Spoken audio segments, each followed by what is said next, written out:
Predsjednica organizacije Majka Devet Jugovića Svetlana Stević kaže da ova humanitarna organizacija iz godine u godinu sve više napreduje i zapošljava nove radnike.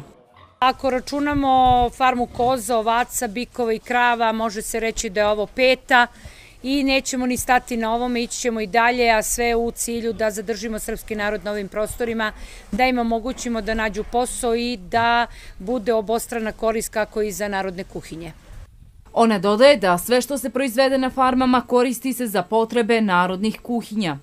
Za pripremanje hrane, da se pomogne socijalno ugroženim porodicama, a normalno ono što preostane može i da se proda, da se zaradi da bismo kupili drva, platili električnu energiju, registrovali automobile i sve ono ostalo što je potrebno da bi narodne kuhinje funkcionisale bez problema.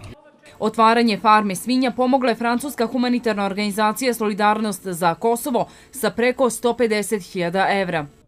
To je rezultat darežljivosti naših donatora iz Francuske, njih 12.000 koji nisu zaboravili Srbe na Kosovu i Metohiji i koji će uvek biti uz njih dok god naša pomoć bude bila potrebna. Od 2012. godine humanitarna organizacija Solidarnost za Kosovo je u saradnji sa eparhijom Raško-Prizrenskom finansirala više samoodrživih projekata u oblasti stočarstva i poljoprivrede.